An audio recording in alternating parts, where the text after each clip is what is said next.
Film की शुरुआत 1986 के एक तूफानी रात से होती है, जहां एक आदमी एक कब्रिस्तान में कब्र खोदता हुआ दिखाई देता है। उसके बाद वो एक लाश को जमीन से निकालकर अंधेरे में खींच ले जाता है। अपने घर पहुंचने के बाद वो एक डार्क रिचुअल शुरू करता है। सबसे पहले वो लाश के सिर पर पानी डालता है, फिर कफन खोलता है और कुछ मंत्र बोलने लगता है। इसी बीच एक बच्चा चुपके से पास में छुपकर सब कुछ देख रहा होता है। जैसे ही आदमी अपना हाथ उठाता है, लाश की आंखें अचानक खुल जाती है और सीन वहीं कट हो जाता है।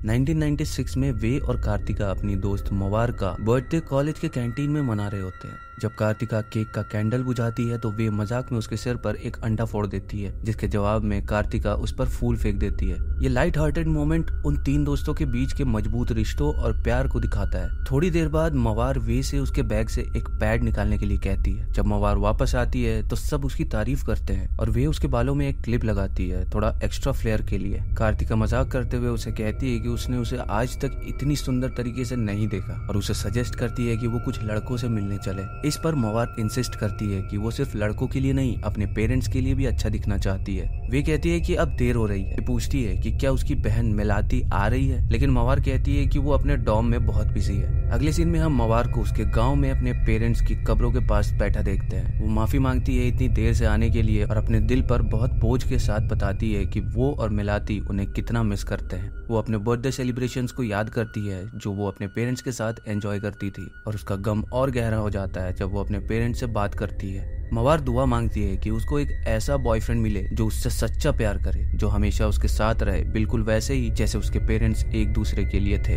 जब उसकी दुआ खत्म होती है, एक हल्की सी हवा चलने लगती है और उसके साथ एक मधुर सी म्यूजिक की आवाज आती है। मवार इधर उधर देखती है और पता चलता है कि ये आवाज एक बैम्बू विंड चाइम से आ रही है, जो हवा में धीरे धीरे हिल रहा है, लेकिन मवार को इसकी मौजूदगी का पता नहीं होता। जब मवार कब्रिस्तान से बाहर निकलती है तो उसे ऐसा लगता है कि कोई उसका पीछा कर रहा है। जब वो पीछे मुड़कर देखती है तो वहाँ कोई नहीं होता, लेकिन जैसे ही वो वापस मुड़ती है, एक कुत्ता उस पर जोर से भौंकने लगता है जो उसे डरा देता है। तभी कुत्ता अचानक किसी चीज से डर कर वहाँ से भाग जाता है। उस रात कुछ अजीब होने वाला था। जब मवार अपने हॉस्टल वापस आती है तो कार्तिका उसे बताती है कि एलेक्स उसे क्लबिंग ले जाना चाहता है। ये सुनकर मवार मुस्कुराने लगती है और ये देखकर वे उसे छेड़ने लगती है, उसके चेहरे की स्माइल को लेकर। जब मवार इस बात को ब्रश ऑफ करती है तो कार्तिका मजाक में पूछती है, क्या तुम्हें किसी ने राइड दी थी घर वापस आते वक्त? मवार शर्मा के अपने रूम की तरफ दौड़ जाती है छेड़छाड़ से बचने के लिए। अपने कमरे में मवार अपने बैग से एक बॉक्स निकालती है जिसमें एक रेड रिबन होता है। जब वो उसे देखती है, उसकी आंखों में एक्साइटमेंट और खुशी की चमक आ जाती है। थोड़ी देर बाद फोन बजता है और कार्तिका कॉल उठाती है, लेकिन दूसरी तरफ से कोई जवाब नहीं आता।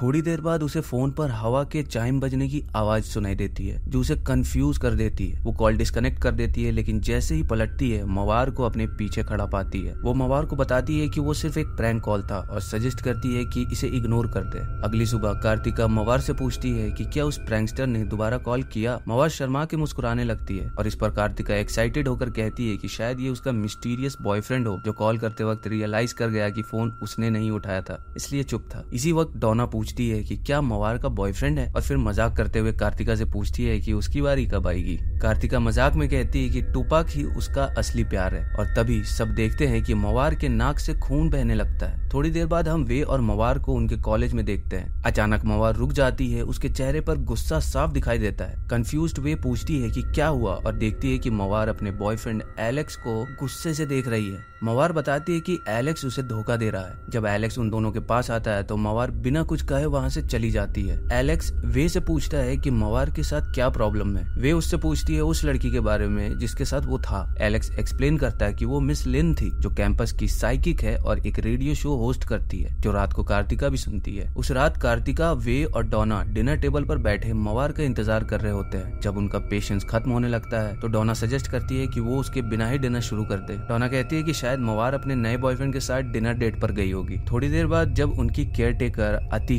कचरा बाहर फेंकने आती है तो देखती है कि घर का गेट खुला है। वो गेट बंद करके अपना काम जारी रखती है, लेकिन अचानक गेट के अंदर एक चेहरा दिखाई देता है जो उसे डरा देता है। वो कॉशियसली कचरे के बैग को इंस्पेक्ट करती है, लेकिन कुछ अनयूजुअल नहीं मिलता। जैसे ही वो बैग उठाने के लिए झुकती है, गेट अचानक अपने आप खुल जाता है। जब अतीक वापस अंदर आती है तो वो मवार को किचन में पाती है। वो उसे मदद के लिए ऑफर देती है, लेकिन मवार पोलाइटली मना कर देती है जब वो कप्स में गर्म पानी डाल रही होती है। मवार फिर अतीक को बताती है कि गर्म पानी उसके गेस्ट के लिए है। अतीक उसे याद दिलाती है कि वो जल्दी गेट को लॉक कर देगी तो वो अपने गेस्ट को बता दे। मवार कुछ कहे बिना रूम से चली जाती है। जब वो चली जाती है, अतीक क्यूरोसिटी में चाय की केटल चेक करती है और देखती है कि वो अभी भी गर्म था। अगली सुबह अतीक जमीन पर कुछ अजीब से दाग देखती है और उन्हें पोछा लगाकर साफ करने लगती है। सफाई करते वक्त उसे समझ आता है कि ना तो मवार ने और ना ही उसके गेस्ट ने रात की कॉफी को छुआ था। तभी एलेक्स आता है और अतीक उसे तुरंत अपने जूते उतारने को कहती है। एलेक्स अतीक से पूछता है कि क्या वो 1 मिनट के लिए ऊपर जा सकता है। वो वादा करता है कि वो वे के रूम में नहीं जाएगा। जब एलेक्स ऊपर पहुंचता है तो उसे मवार के रूम से किसी से बात करने की आवाज सुनाई देती है। क्यूरियस होकर वो विंडो से देखने की कोशिश करता है कि वो किससे बात कर रही है, लेकिन अचानक एक डरावना चेहरा तेजी से विंडो के पास से गुजर जाता है जो उसे डरा देता है और वो डर के पीछे हट जाता है। वे उसे पूछती है कि क्या हुआ, लेकिन एलेक्स उस बात को ब्रश ऑफ करता है और कहता है कि कुछ नहीं था और सजेस्ट करता है कि वो वहां से निकल जाए। जब वो जाने लगते हैं, मवार अपना डोर खोलती है। वे उससे पूछती है कि क्या वो उनके साथ चलना चाहती है, लेकिन जब मवार कुछ जवाब नहीं देती तो वे कहती है कि वो रेडियो स्टेशन ड्रॉप बाय कर ले। लेटर कॉलेज रेडियो स्टेशन पर कार्तिका को एक कॉल आता है। वो कॉलर से नाम पूछती है और जानना चाहती है कि क्या वो कोई सॉन्ग रिक्वेस्ट करना चाहता है या किसी को ग्रीटिंग भेजना चाहता है, लेकिन दूसरी तरफ से कोई जवाब नहीं मिलता। कार्तिका मजाक में कहती है कि शायद कोई कॉलर है जो बहुत ही शर्मीला है, लेकिन अचानक फोन की दूसरी तरफ से विंड चाइम्स की अजीब सी आवाज सुनाई देती है जो उसे डरा देती है। थोड़ी देर बाद एक डिमोनिक आवाज बोलती है, फ्रॉम रेस्तु टू मवार। शॉक्ड कार्तिका पूछती है, मवार फ्रॉम एंथ्रोपोलॉजी क्लास ऑफ 94? इस पर वो डेमोनिक आवाज ओमनियसली जवाब देती है, कीप आवर प्रॉमिस। उस शाम एलेक्स वे से पूछता है कि क्या उसने कभी मवार को किसी लड़के के साथ अपने रूम में देखा है। कंफ्यूज्ड वे पूछती है कि वो क्या कहना चाहता है, लेकिन एलेक्स जल्दी से बात को टाल देता है और कहता है कि उसे जाना है। बाद में वे अपने प्रोजेक्ट के लिए टेप रिकॉर्डर पर रिकॉर्डिंग कर रही होती है जब अचानक से उसे मवार के कमरे से हंसने की आवाज सुनाई देती है। क्यूरियस होकर वो अपना काम पॉज करती है और टेप को रिवाइंड करती है। जब वो रिकॉर्डिंग को दोबारा सुनती है तो शॉक हो जाती है जब उसे मवार की आवाज सुनाई देती है जो कहती है, रेस्तु promise me you will never leave me and I promise I will follow you wherever you go. अब वे बाहर जाती है मवार को ढूंढने के लिए और वो उसे सीढ़ियों पर पाती है। वे उसे पूछती है कि क्या वो अपने बॉयफ्रेंड से बात कर रही थी और उसे अपने रूम में बुला रही थी। मवार चुपचाप वे को ब्लैंक एक्सप्रेशन के साथ देखने लगती है। जब वे उस लड़के का नाम रेस्तु पूछती है तो एक क्रीपी सी स्माइल धीरे धीरे मवार के चेहरे पर आ जाती है, लेकिन वो बिना एक शब्द कहे वहाँ से चली जाती है जो वे को काफी अनईजी बना देती है। अगले दिन वे वो रिकॉर्डिंग कार्तिका को सुनाती है और कार्तिका अपनी डिस्कवरी शेयर करती है। वो बताती है कि उसने इधर उधर पूछा और पता लगाया कि कैंपस में 3 लोग हैं जिसका नाम रेस्तु है। पहला एक लिटरेचर मेजर है लेकिन उसकी पहले से ही गर्लफ्रेंड है। कार्तिका बताती है दूसरा रेस्तु एक लड़की है और तीसरा रेस्तु 2 साल पहले ड्रॉप आउट कर गया था। बाद में एलेक्स वे से कन्फेस करता है कि उस दिन उसने मवार के कमरे में एक विंडो से एक आंख झांकती हुई देखी थी। जब वे उससे पूछती है कि वो आंख कैसी थी तो एलेक्स बताता है कि वो इतनी जल्दी दिखाई दी थी कि वो क्लियरली नहीं देख पाया, लेकिन वो ये भी बताता है कि लिन ने कुछ कहा था। लिन का नाम सुनते ही वे गुस्से में आ जाती है और एलेक्स पर इल्जाम लगाती है कि उसने लिन को इसमें इन्वॉल्व क्यों किया। तभी उसकी नजर पास में खड़ी लिन पर पड़ती है। वे उसे कन्फ्रंट करते हुए पूछती है कि क्या वो सच में साइकिक है और वो मवार के बारे में क्या कह रही है। लिन कामली सजेस्ट करती है कि वो किसी प्राइवेट जगह पर बात करे। लिन एक्सप्लेन करती है कि एलेक्स ने उसे बताया था कि उसने मवार के कमरे में कुछ अजीब देखा, इसलिए उसने एलेक्स पर एक क्लींजिंग रिचुअल किया। वे पूछती है कि क्या जो एलेक्स ने देखा था वो सुपरनेचुरल था। वो ये भी बताती है कि मवार बहुत अजीब बिहेव कर रही है जब से उसका बॉयफ्रेंड आया है और ये बदलाव तब से शुरू हुआ जब मवार अपने पेरेंट्स की कब्र पर गई थी। लिन पूछती है कि क्या उस वक्त कुछ अनयूजुअल हुआ था जब वो वहाँ गई थी। वे याद करती है कि मवार देर से गई थी जबकि उन्होंने उसे वार्न किया था और वो अपने पीरियड्स पर भी थी। लिन फिर पूछती है कि क्या मवार उस रात कुछ घर ले आई थी। वे कंफ्यूज्ड होकर पूछती है क्या मतलब। तब लिन अपनी आंखें बंद करके कहती है कि उसे एक लकड़ी का बॉक्स दिख रहा है। लिन वार्न करती है कि हो सकता है कोई स्पिरिट मवार के साथ अटैच हो गई हो या फिर किसी ने उस पे कोई जादू कर दिया हो। बाद में वे केयर टेकर अतीक से मवार के कमरे की स्पेयर कीज लेकर चुपके से उसके कमरे में जाती है। वहाँ वो वही लकड़ी का बॉक्स पाती है जिसके बारे में लिन ने कहा था। बॉक्स खोलकर उसे एक रेड रिबन दिखता है और वो उस रिबन को अपने पास रखने का फैसला करती है। लेकिन जैसे ही वो बॉक्स रखने लगती है, मवार अचानक वहाँ पर आ जाती है। वे कहती है कि वो उसके बॉयफ्रेंड के बारे में चिंतित है, जिसे सुनकर मवार ठंडे लहजे में कहती है कि वो उसके मामले में दखल ना दे क्योंकि वो उसके बॉयफ्रेंड को नहीं जानती। वे इस बात का जवाब देती है कि मवार ने कभी उसके बॉयफ्रेंड से उनको इंट्रोड्यूस नहीं करवाया और पूछती है कि क्या वो उसके बारे में कुछ जानती भी है या फिर मेलाती को इस बारे में कुछ पता है। मवार गुस्से में आकर वे को मना करती है कि मेलाती को इस मामले में न घसीटे और अपने ड्रेसिंग टेबल पर जाकर बैठ जाती है। वे सिचुएशन को काम करने की कोशिश करती है और कहती है कि वो बस इतना चाहती कि मवार किसी गलत इंसान के साथ ना हो। मवार जोर देकर कहती है कि उसके बॉयफ्रेंड का नाम रेस्तु है और वो एक अच्छा इंसान है। तभी वे को दिखता है कि मवार के कान से खून बह रहा है, लेकिन मवार उसे इग्नोर करती है और उसे जाने के लिए बोलती है। इस बीच कार्तिका टीवी पर न्यूज देख रही होती है जब रिपोर्ट आती है कि फेमस रैपर टुपाक शाकुर को लास वेगस में गोली मार दी गई है। वे कमरे में आकर तुरंत टीवी ऑफ कर देती है और कार्तिका को बताती है कि मवार के बॉयफ्रेंड के साथ कुछ ठीक नहीं है। वो एक्सप्लेन करती है कि उसने लिन से बात की, उसे भी लगता है कि मवार के साथ कुछ अजीब हो रहा है, लेकिन कार्तिका उसकी बात को रोक देती है और कहती है कि वो अभी मवार के बारे में बात नहीं करना चाहती क्योंकि वो टुपाक की डेथ को लेकर दुखी है। दूसरी तरफ मवार देख लेती है कि उसके बॉक्स से रिबन गायब है। थोड़ी देर बाद जब कार्तिका अपने कमरे में होती है तो कोई बार बार उसके दरवाजे पर नॉक करने लगता है। कार्तिका दरवाजा की तरफ बढ़ती है, लेकिन तभी रुक जाती है जब देखती है कि कोई दरवाजा खोलने की कोशिश कर रहा है। डरा डरा वो कॉशियसली दरवाजे की तरफ चलती है और अचानक से दरवाजा खोल देती है, लेकिन बाहर कोई नहीं होता। कंफ्यूज होकर वो वापस अपने कमरे में आती है, लेकिन फिर दरवाजा अपने आप जोर से बंद हो जाता है। इसी बीच हम डोना को वॉशरूम में देखते हैं। जब वो अपना मुंह धोने के लिए झुकती है और पानी स्प्लैशेस करती है तो मिरर में एक घोस्टली रिफ्लेक्शन दिखाई देता है, एक अजीब एंटिटी का। डोना इस रिफ्लेक्शन के बारे में अनजान रहती है। जब वो सीधी होती है तो वो एंटिटी गायब हो चुकी थी। उसके बाद वो टॉवल उठाती है, लेकिन जब वो अपना फेस वाइप करती है तो उसके टॉवल पर मिट्टी दिखाई देती है। घबराकर वो मिरर की तरफ देखती है, लेकिन उसका फेस बिल्कुल साफ होता है। दूसरी तरफ वे अपने कमरे में सो रही होती है, लेकिन अचानक उसकी आंखें खुल जाती है। वो अपनी चादर हटाती है और किसी के होने का प्रेजेंस महसूस करती है। थोड़ी देर बाद वो शॉक्ड हो जाती है जब उसे पता चलता है कि उसकी चादर पूरी मिट्टी से भरी हुई है। वो चादर को उठाने की कोशिश करती है, लेकिन वो इतनी भारी महसूस होती है कि उठाना मुश्किल हो जाता है। काफी स्ट्रगल के बाद वो आखिरकार उठने में कामयाब होती है। वे अपने हाथ में वो रेड रिबन टाइटली पकड़कर कार्तिका के कमरे की तरफ जाने लगती है, लेकिन तभी हॉलवे में सॉफ्ट विंड चाइम की आवाज गूंजने लगती है। वे रुककर इधर उधर देखती है, लेकिन उसे कोई भी नहीं दिखता। अब वो आगे बढ़ने का फैसला करती है, लेकिन अचानक पीछे से एक आवाज सुनकर वो डर जाती है। जब वो मुड़कर देखती है तो जमीन पर एक अजीब सा निशान होता है। वे हॉलवे के थ्रू दौड़ने लगती है, अपने पीछे एक अनसीन प्रेजेंस महसूस करते हुए। कॉर्नर के पास पहुंचते ही वो कार्तिका से टकरा जाती है, जो खुद भी चौंक जाती है। दोनों सांस लेते हुए पीछे देखती है, लेकिन हॉलवे बिल्कुल नॉर्मल दिखाई देता है। अगले दिन वे और कार्तिका लिन से मिलते हैं। लिन वो रेड रिबन एक पानी जैसे चीज में डालती है, लेकिन जब वो उसे बाहर निकालती है तो वो वाइब्रेंट रिबन एक गंदा पुराना कपड़ा बन चुका होता है। लिन एक्सप्लेन करती है कि एक स्पिरिट मवार के साथ अटैच्ड है। जब वे पूछती है कि वो किस टाइप की स्पिरिट है तो लिन पूछती है कि क्या वो सच में उसे देखना चाहती है। उस शाम सब मोरिंगा लीव्स घर के आसपास स्कैटर करते हैं ताकि ये समझ सके कि कोई स्पिरिट मवार के साथ अटैच्ड है या उसके साथ वापस घर आ गई थी। अतीक क्यूरियस होकर पूछती है इसका क्या मतलब है। कार्तिका जवाब देती है स्पिरिट्स। डोना कहती है कि उसने पिछली रात कुछ अजीब महसूस किया था और वे और कार्तिका कंफर्म करती है कि उन्होंने भी कुछ वियर्ड एक्सपीरियंस किया था। तभी बादल गरजने लगता है और अतीक अपने कपड़े चेक करने के लिए छत की तरफ भागती है जो उसने सूखने के लिए डाले थे।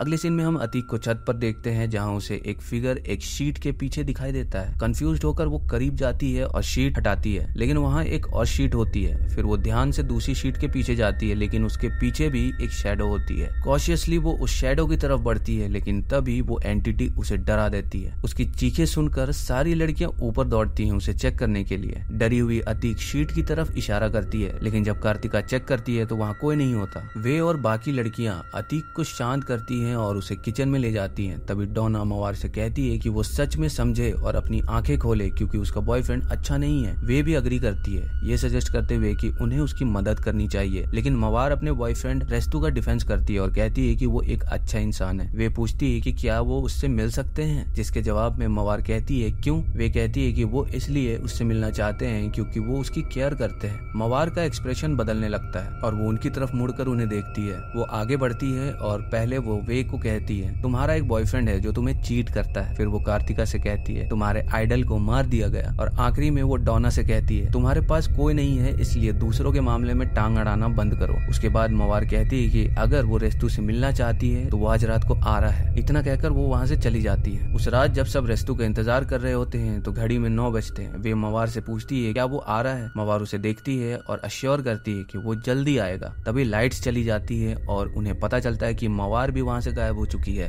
वे कार्तिका से कहती है कि वो मवार के रूम में जाए, जबकि वो बाहर जाके उसे ढूंढने का फैसला करती है। जब वे बाहर जाती है तो उसकी नजर टेबल पर रखे 2 कॉफी के कप्स पर पड़ती है जो इंडिकेट करते हैं कि रेस्तु आ चुका है। वो डर के साथ आसपास देखती है लेकिन वहाँ कोई नहीं होता। जैसे ही वो वापस अंदर जाने लगती है, मवार अचानक उसके पीछे आ जाती है और उससे कहती है अंदर आओ, मैं तुम्हें रेस्तु से मिलवाती हूँ। डरे हुए वे उसका पीछा करती है। कुछ देर बाद मवार रुकती है, उसकी तरफ मुड़ती है और कहती है ये है रेस्तु। वे इधर उधर देखती है और देखकर शॉक्ड हो जाती है। वहाँ एक डरावना लाश खड़ा है। डर के मारे वे वहाँ से भाग जाती है। काफी दूर भागने के बाद वो बाकी सबके पास पहुंच जाती है। कार्तिका उससे पूछती है कि क्या हुआ, लेकिन उसे जवाब देने का मौका नहीं मिलता क्योंकि मवार की आवाज गूंजने लगती है। तुम सब यहाँ क्या कर रहे हो? क्या तुम रेस्तु से मिलना नहीं चाहते? तभी हॉलवे में विंड चाइम्स की आवाज गूंजती है और कुछ उनकी तरफ बढ़ने लगता है। रेस्तु अपने असली रूप में सामने आता है जो सबको डरा देता है। सब डर के मारे ऊपर भाग जाते हैं और वे के कमरे में जाकर अपने आप को लॉक कर लेते हैं। डरते हुए वे कहती है कि मवार अब भी बाहर है और खतरे में है, हमें उसे बचाना चाहिए। इतना कहकर वो वापस हॉलवे में जाती है। जैसे ही वो हॉलवे में कदम रखती है, विंड चाइम्स की आवाज और तेज होने लगती है जो उसका डर और बढ़ा देता है। धीरे धीरे वो सीढ़ियां उतरती है बिना ये जाने कि वो लाश यानी वो घोस्ट उसके बिल्कुल पीछे खड़ा है। कुछ देर बाद वो मवार के कमरे में पहुंच जाती है जहाँ उसके ऊपर एक हैंगिंग लाइट अचानक जल जाती है। इससे पहले कि वो समझ पाए कि वहाँ हो क्या रहा है, लाइट जोर से इधर उधर झूलने लगती है। जैसे ही लाइट स्विंग करती है वो देखती है कि रेस्तु उसके दोनों तरफ खड़े हैं। जैसे ही वो उसकी तरफ बढ़ने लगते हैं, कार्तिका अचानक वहाँ जाती है और उसे वहाँ से ले जाती है। इसके बाद जब वे और कार्तिका बाहर आती है तो वो देखती है कि मवार बारिश में भीगी हुई धीरे धीरे गेट की तरफ जा रही है। जैसे ही वो उसके पास पहुंचते हैं, मवार अचानक बेहोश हो जाती है। जब वो उसे अंदर ले जाते हैं तो मवार रोने लगती है और कहती है कि रेस्तु उसका इंतजार कर रहा है बाहर। डेस्परेट होकर वे उसे समझाने की कोशिश करती है कि रेस्तु इंसान नहीं है, लेकिन मवार चीखने लगती है और रेस्तु को बुलाती है कि वो आए और उसे अपने साथ ले जाए। तभी मवार अचानक पोजेस्ड हो जाती है। उसका चेहरा एक चिलिंग स्माइल में बदल जाता है और वो हवा में उड़ने लगती है। डरे हुए कार्तिका और वे उसे कंट्रोल करने की कोशिश करते हैं और डोना को रोप लाने के लिए चीख कर बुलाते हैं। बाद में वो अतीक से कहती कि वो मिलाती को कॉल करे और उसे कहे कि जितनी जल्दी हो सके वहाँ आए। उसके बाद वे और कार्तिका लिन के घर जाती है और शॉक हो जाती है जब एलेक्स दरवाजा खोलता है। कार्तिका तुरंत पूछती है तुम यहाँ क्या कर रहे हो? एलेक्स समझाने की कोशिश करता है लेकिन वे कहती है कि उसे कोई फर्क नहीं पड़ता। वो लिन से कहती है कि उन्हें अर्जेंटली उसकी मदद की जरूरत है और समझाती है कि मवार एक घोस्टली स्पिरिट के प्यार में गिर गई है। अगले सीन में हम देखते हैं कि लिन उनके घर में रिचुअल की तैयारी कर रही है। जैसे ही वो शुरू करती है, घर की लाइट्स फ्लिकर करने लगती है। तभी अचानक दरवाजे पर जोर से नॉक होता है। दरवाजे पर जोर से नॉक सुन के सब चौंक जाते हैं। लिन विंडो के पास जाकर बार बार चेक करती है और इसी बीच कार्तिका और वे मवार को बाहर ले जाते हैं। लिन उन्हें इंसिस्ट करती है कि उसे श्राउड पर रख दे।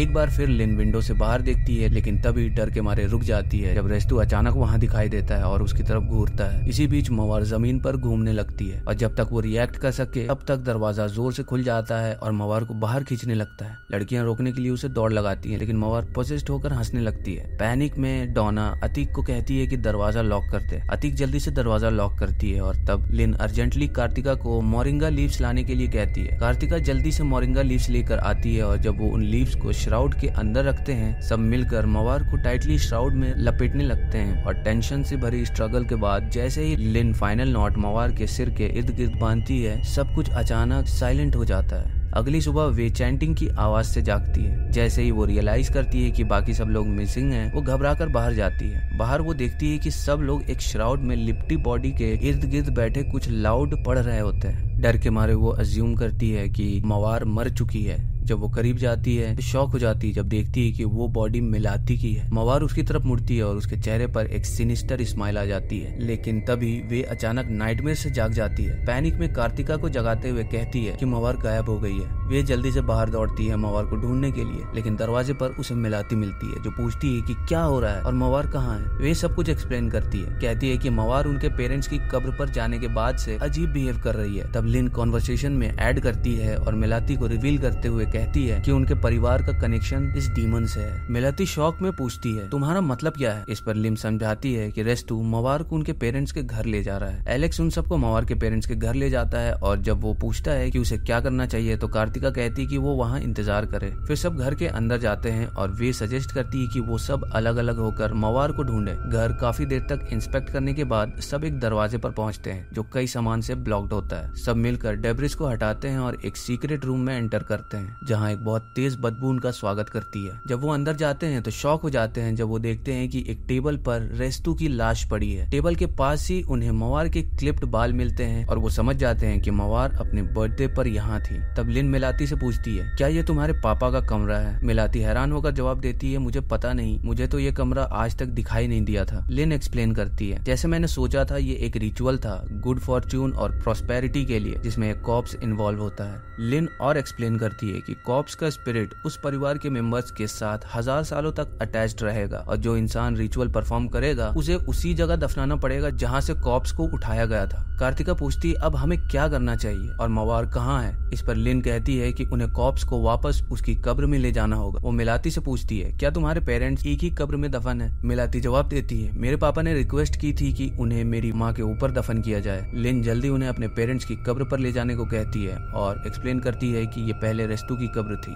तभी अचानक मिलाती पोजेस्ड हो जाती है और जमीन पर गिर जाती है। उसके बाद कार्तिका भी गिर जाती है। लिन भी पोजेशन का शिकार हो जाती है, लेकिन वो गिरते वक्त वे से कहती है, कॉर्प्स के सर के इर्द गिर्द ये स्ट्रिंग बांध दो। वे स्ट्रिंग निकालती है लेकिन वो भी पोजेस्ड हो जाती है और नीचे गिर जाती है। तभी एलेक्स वहाँ दौड़कर आता है और वे उसे कहती है, कॉर्प्स के सर के इर्द गिर्द ये स्ट्रिंग बांधो। एलेक्स जल्दी से स्ट्रिंग लेता है और कॉर्प्स के सर के इर्द गिर्द टाइट से बांध देता है। जैसे ही स्ट्रिंग बांधी जाती है सब पोजीशन से फ्री हो जाते हैं। फिर वो सब ग्रेवयार्ड की तरफ निकलते हैं एक जंगल से गुजरते हुए। लेकिन जब वो ग्रेवयार्ड पहुंचते हैं तो वे और मिलाती देखते हैं कि बाकी सब पीछे रह गए हैं। तभी उनकी नजर मवार पर पड़ती है जो ग्रेवयार्ड के अंदर खड़ी उन्हें घूर रही होती है। कुछ देर के लिए वो उन्हें देखती है और फिर वो ग्रेवयार्ड के अंदर कहीं गायब हो जाती है। वे और मिलाती उसका पीछा करने लगते हैं। इसी बीच कार्तिका और लिन रियलाइज करते हैं कि उन्होंने वे और मिलाती को खो दिया है और एलेक्स भी कहीं दिखाई नहीं दे रहा। दूसरी तरफ एलेक्स को दिखाया जाता है जो रेस्तु की लाश को घसीटकर आगे बढ़ रहा है। काफी देर के बाद वो आखिरकार ग्रेवयार्ड पहुंच जाता है। इसी बीच वे मिलाती से कहती है कि वो उसके पेरेंट्स की कब्र ढूंढने में मदद करे, लेकिन उन्हें देखकर शॉक होता है जब पता चलता है कि सारी कब्रें उसके पेरेंट्स की ही हैं। थोड़ी देर बाद कार्तिका और लिन भी वहीं पहुंच जाती हैं और कार्तिका पॉइंट आउट करती है कि सारे हेडस्टोन्स पर एक ही नाम लिखा है। तभी लिन एक लाश को आसपास खड़ी देखती है और कार्तिका को वार्न करती है कि वो लेफ्ट में ना देखे, लेकिन कार्तिका अपने आप को रोक नहीं पाती और वो डर जाती है जब देखती है कि कई लाशें उन्हें घेर कर खड़े हैं। लिन सजेस्ट करती है कि वो सीधा आगे बढ़ते रहें और जैसे ही वो आगे बढ़ते हैं उन्हें एक ग्रुप ऑफ लोग दिखाई देते हैं जो एक लाश को दफनाने ले जा रहे होते हैं। जैसे ही वो ग्रुप उनके पास से गुजरता है लिन अर्ज करती है कि वो उनका पीछा करे। इसी बीच वे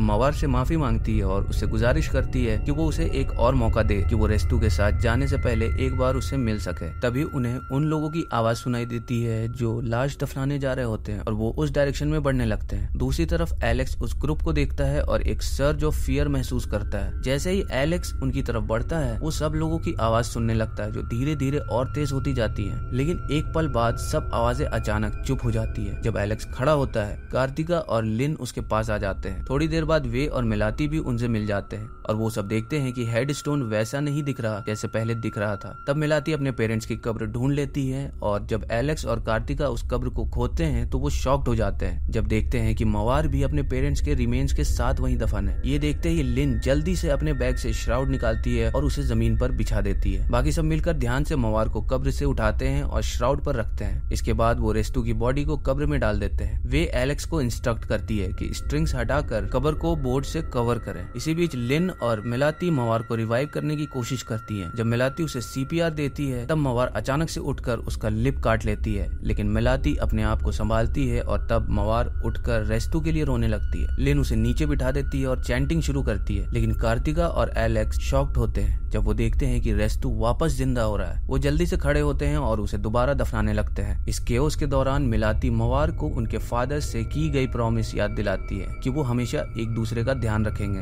वे भी कहती है कि उन्हें मवार की याद आती है। मिलाती रोकर गुजारिश करती है कि मवार उन्हें छोड़कर ना जाए और कहती है तुम ही मेरी सब कुछ हो। यह हार्टफेल्ट मोमेंट मवार को शांत कर देता है और उसकी स्पिरिट को थोड़ा ठीक करता है। कार्तिका और एलेक्स कामयाबी से रेस्तु को दोबारा दफन कर देते हैं। वक्त गुजरता है और मवार अब पूरी तरह तरह से रिकवर हो चुकी है, अपने दोस्तों के प्यार और वार्म से घिरी हुई। सब मिलकर उसके न्यू फॉन्ड स्ट्रेंथ को सेलिब्रेट करते हैं, जो दोस्ती और परिवार की ताकत को रिफ्लेक्ट करता है। वे एक बोल्ड डिसीजन लेती है और एलेक्स के साथ ब्रेकअप कर लेती है, अपनी खुशी और वेल बीइंग को अपनी प्रायोरिटी बनाते हुए। लिन, जो वे के सेंटिमेंट्स को शेयर करती है, एक रात एलेक्स से अपना रास्ता अलग कर लेती है। एक रात जब मवार अपने कमरे में अकेली बैठी होती है, उसके चेहरे पर एक उदासी का साया छा जाता है, लेकिन फिर एक अनसेटलिंग शिफ्ट के साथ उसके चेहरे पर एक क्रीपी स्माइल दिखाई देती है। अगली सुबह वे को मवार का एक नोट मिलता है। उस नोट में मवार अपने दोस्तों का शुक्रिया अदा करती है, जो उसका इतना ध्यान रखते हैं और उससे प्यार करते हैं। उस नोट में मवार अपनी दोस्तों का शुक्रिया अदा करती है और ऐसे दोस्त जो उसे गलत इंसान से प्यार करने से बचा रहे हैं। लेकिन जैसे कहते हैं, प्यार अंधा होता है। शायद उनके नजर में रेस्तु उसके लिए गलत है, लेकिन क्या होगा अगर ये प्यार उसके लिए सही महसूस होता है। नोट के एंड में मवार लिखती है कि इस साल उसकी बर्थडे विश पूरी हो गई है। एक ऐसे इंसान को पाना जो उसे उसी तरह प्यार करे जैसी वो है।